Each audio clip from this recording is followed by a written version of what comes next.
Hebrews chapter 12 includes one of my absolute favorite of the word pictures, and there are many of them that we've discovered in this book. But the one that begins, chapter 12, is just, I think, really neat. And the picture is of a stadium and a race. If you can imagine runners like in the Olympics running around the track, and the stadium is packed with people, and they're all cheering, so on and so forth. That's what the picture is here at the beginning of Hebrews chapter 12. It says, therefore, since we are surrounded by so great a cloud of witnesses.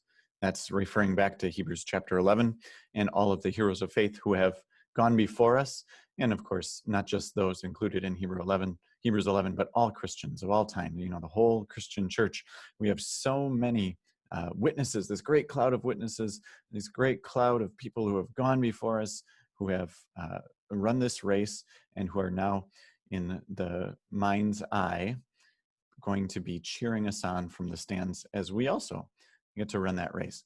So it says, since we are surrounded by so great a cloud of witnesses, let us also lay aside every weight and sin which clings so closely, and let us run with endurance the race that is set before us. So there's the predominant picture of this Christian life as a race God has set before us, and that we are to run. And if, of course, you're going to be able to run this race with any sort of speed or ability or chance, you're going to have to cast aside everything that is going to slow you down. And especially here he has in mind sin, which seems to cling onto you, which you have to forcibly push off. Right? Something that a theme in the letter to the Hebrews that comes up over and over and over again is this: watch out, be on your guard, and set sin aside, cast it away so that you can run freely. Run and with endurance.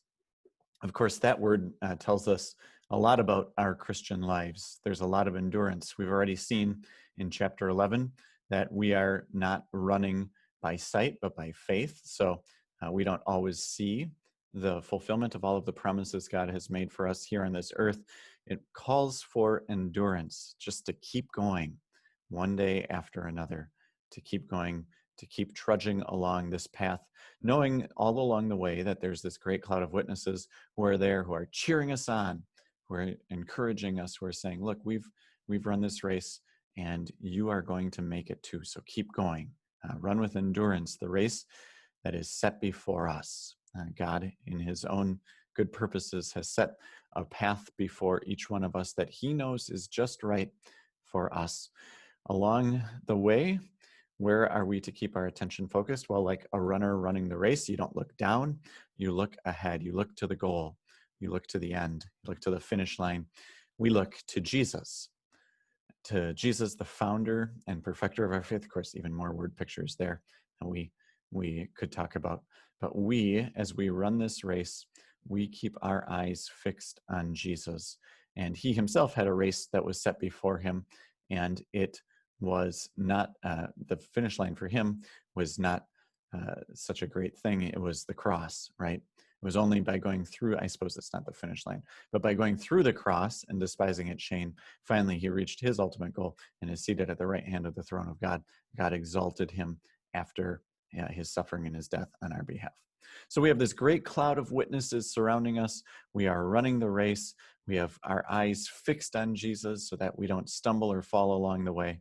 That's this beautiful picture just at the beginning of Hebrews chapter 12.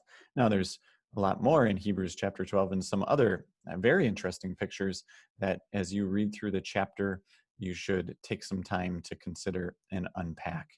One of them being this discipline here, so on and so forth. Again, the writer to the Hebrews has so many of these, sometimes just one single word that will evoke an image in your mind. And as you read through the book of Hebrews, take a look for any of those. You'll find a lot of them, especially here in chapter 12. So may God be with you and bless your reading.